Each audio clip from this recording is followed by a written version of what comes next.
Queridos irmãos e irmãs em nosso Senhor, vocês me arrumaram um tema bastante espinhoso desta novena: comunhão, igreja, comunhão. Por que espinhoso? Por causa da exigência deste tema. Comunhão significa pôr em comum, pôr-se em comum. Por isso, é preciso que alguém sirva este pôr em comum. Jesus acabou de dizer que ele não é o que está na mesa sentado, é o que está em pé servindo. Então, a igreja está no mundo a serviço e não para ficar sentada sendo servida. Mas todos nós nos assentamos para ouvir a palavra. Mas depois temos que ficar de pé para servir o resultado da palavra. Comunhão é pôr-se em comum. Por exemplo, dentro de casa, a vida familiar é uma vida em comunhão. São duas pessoas diferentes, homem e mulher. Se tem filhos, mais diferentes ainda. E para dar conta de viver como gente, e não como ninho de gatos ou de animais, o que é preciso? Comunhão. Mesmo teto, mesma mesa, mesma cozinha, mesma sala, mesmo quarto, mesmo banheiro, mesma entrada, mesma saída, mesmo quintal. É assim que a gente aprende a comunhão. Só que esta comunhão tem um muro em volta. Infelizmente, hoje a maioria das casas estão muradas, gradeadas e ferradas por cima.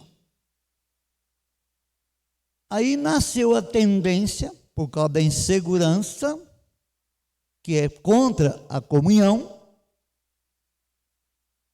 de todo mundo ficar ali na sua comunhão pessoal. E o mundo que se dane. Com o mundo que se dane. E não é que esta situação contaminou a igreja? Contaminou a igreja. Eu conheço o meu colega, o meu irmão, meu fiel, aqui. Botou o pé lá fora, você não sabe quem é. Não sabe. Não sabe onde mora, qual é a sua profissão, o que está sofrendo ou não está sofrendo. Por isso que é um tema espinhoso. Porque nós não podemos nos contentar com esse tipo de vida em comunhão. Temos que ultrapassar o muro invisível da comunhão doméstica para derrubar os muros e fazer a comunhão eclesial. Mas infelizmente estamos no chão.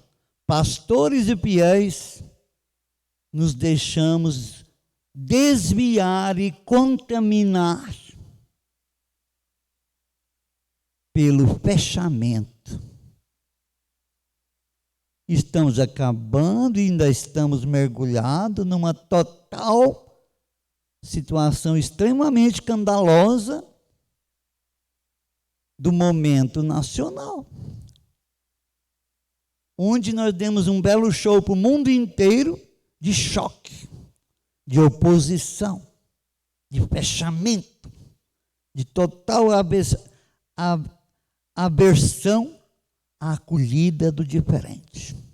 Ah, mas eles estão cobertos de razão, eu também estou coberto de razão. Então não tem comunhão. Acabou. E a igreja vai junto nessa onda. Como diz o Santo Padre, estamos no mesmo barco.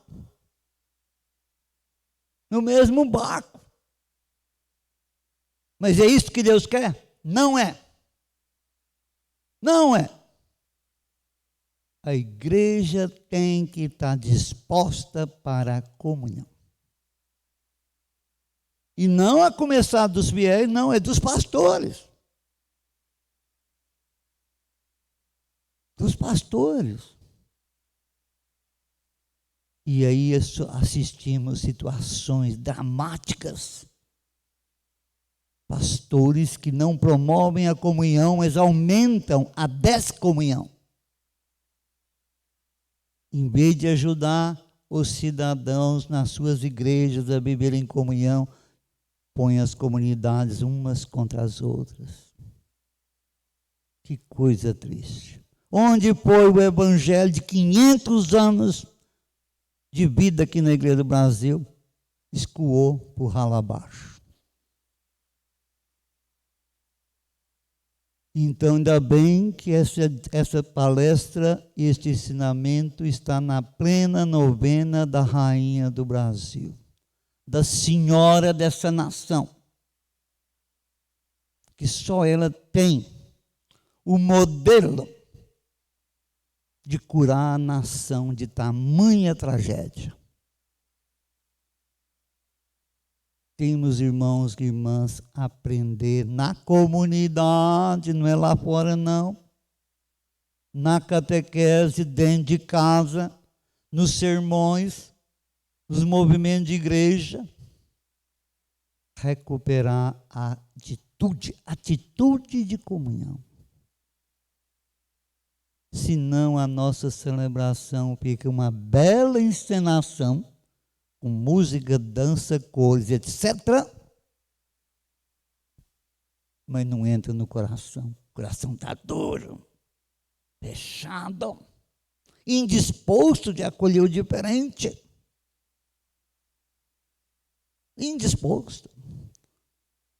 E aí, como é que eu posso estender a mão para comer o pão que todos comem? Que comunhão é essa, se não sacrílega? São Paulo é categórico. Se você comunga sem discernir sua consciência, você repete o mistério da morte do Senhor. Então é um tema extremamente espinhoso, porque ele toca em todos nós e nos desafia. Para o quê? Como é que acontece a comunhão? Pelo amolecimento do coração. É a mesma coisa de casamento. O que mantém um casamento? É o amolecimento do coração.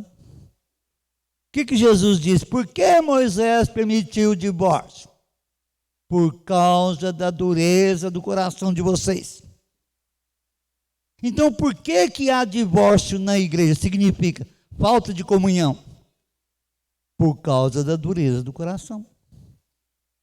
Então a nossa catequese tem que ser aquela de cuidar do coração, amolecer o coração, senão não vai ter comunhão. Amolecer o coração, como é que eu entro no coração de alguém? Hein? Como é que o pai ou a mãe ou o professor entra no coração? No ouvido. Buzinando no ouvido, na hora certa, para amolecer o coração do marido, da mulher, dos filhos, dos alunos, dos fiéis. Porque o único caminho do coração não é a telinha, não é. Porque se fosse assim a nação estava salva e está cada vez mais desorientada. O caminho do coração é o ouvido aberto. Para escutar a opinião diferente, não é a tua, não. Para escutar o outro que pensa diferente de você, que vê as coisas diferente de você, que gosta do que você não gosta. Porque nós não somos um monte de tijolos todos iguaizinhos. Nós somos uma construção de Deus. Igreja de tijolos iguais vira um monte de tijolos. A igreja é uma construção de diferentes. Isto é, de disposição de acolher o irmão, a irmã diferente. Então é um tema extremamente exigente, devia ser o tema da novena inteira, porque ele desafia o nosso coração para morder o recado de Jesus Cristo, que é Deus totalmente diferente, encarnado na nossa natureza humana. E ele teve alguma crise por isso? Jesus era um esquizofrênico porque tinha duas pessoas nele? Claro que não. Porque ele é a total abertura para o diferente. Então, irmãos e irmãs, construir uma igreja comunhão é um grande desafio. Os nossos pastores, nossos bispos. Imagina 300 e tantos bispos, dá conta de pensar juntos, como irmãos, para construir a Igreja Católica do Brasil? Tem que trabalhar demais. Não sei quantos mil padres, pensar como irmãos e não fazer panelinhas de padres a serviço de Satanás ou de qualquer outro interesse estranho. E a comunhão vai para o ar. É um desafio estupendo. Só a mãe, rainha, tem poder, talvez, na sua amado coração, de nos dar um pouquinho de espírito de comunhão, para sermos a presença da salvação nesta nossa pátria. Então, quanto cuidado que as comunidades, como a de vocês aqui, comunidade pequena, a comunidade da paróquia maior, a comunidade da diocese, quanto cuidado para salvaguardar o espírito de comunhão. Senão vamos estar nos mordendo uns aos outros. E o Evangelho não tem espaço para isso, muito menos a Igreja Católica. Então foi boa ideia que no terceiro dia desta novena se jogue um tema tão exigente. Porque ninguém vai dizer, eu não tinha o que pedir a Nossa Senhora, então eu fiquei pedindo graças pessoais. Isso você já faz todo dia? Tem um grande tema para você dobrar o joelho nessa novena. Pedir o espírito de comunhão. O espírito de abertura, de amolecimento do coração, do desarmamento. Palavra escandalosa, mas tem que se falar, porque imagine uma igreja que se dispõe a isso, porque é por aí que chega a comunhão. A comunhão. E muito oportuno esse evangelho, né? Eu estou no meio de vocês como aquele que está de pé, não é o que está sentado, não. E estou aqui para servir. Então, o maior não é o que está sentado. Na igreja é inverso. O maior é o que está servindo. O que está servindo, o que está se fazendo pequeno, disposto. Graças a Deus, as nossas igrejas, nossas paróquias, temos aí uma chusma de gente que está disposto de servir. Qualquer festa não falta gente para trabalhar. Qualquer promoção aparece gente para ajudar. Isso é bom. Mas não pode perder o espírito da comunhão. Dar conta de viver, conviver, respirar, sentir o cheiro do diferente. Senão, estamos fazendo uma bela cena. E para encerrarmos essa pequena instrução, esse dia de hoje coincidiu com a festa de São Benedito. Novamente entramos no assunto, né? Uma das coisas mais chocantes e agressivas da falta de comunhão no país é o racismo. Só tem 2 negros aqui, São Benedito e Nossa Senhora. Todos nós somos brancos. Todos nós somos brancos. Não? Tem mal nisso? Não, não tem. Mas como é possível que num Brasil cuja metade da nação é negra, ou descendente de negro, não temos um aqui, nem uma menina para representar a Nossa Senhora negra. Tudo branco. O que será? É eles ou nós? Quem não quer dar conta um do outro? Né? Então, temos que botar uma bela interrogação. Negros assim, o querido São Benedito e Nossa Senhora. Né? Então, a questão da comunhão passa por aí, querendo ou não, ó, a pele, como dizia minha avó, olha a pele, né? Mineiro tudo é racista, né? Olha a cor da pele. Então, comunhão, ó, zero. Zero. Que São Benedito nos ajude. Estamos todos aqui prostrados diante dele, pedindo perdão e aprendendo o espírito de comunhão. Uma comunhão na simplicidade, padroeiro de quem? Da cozinha. Qual é o maior lugar de comunhão numa casa?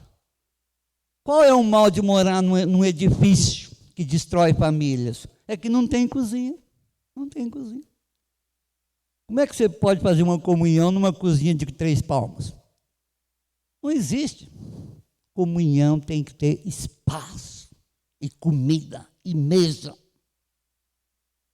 E alguém que serve, e alguém que senta e come. São Benedito é o padroeiro, portanto, do lugar essencial da comunhão numa família, que é a cozinha.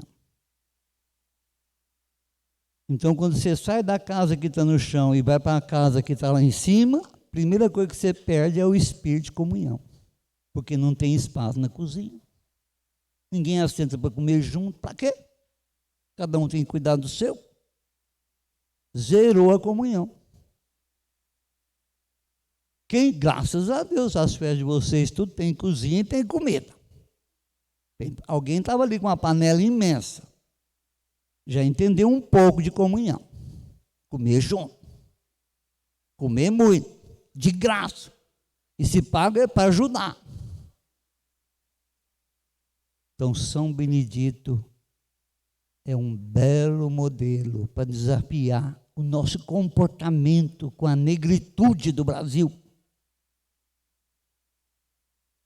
Negritude gloriosa, hein? Porque resistia o tanto de século na escravidão e construir esse país, não foi pouco, não. Não foi pouco. Por isso São Benedito é tão querido na pátria. Ao lado do Santuário de Nossa Senhora Aparecida, lá em Aparecida, qual é o grande santo que está lá? São Benedito. São Benedito.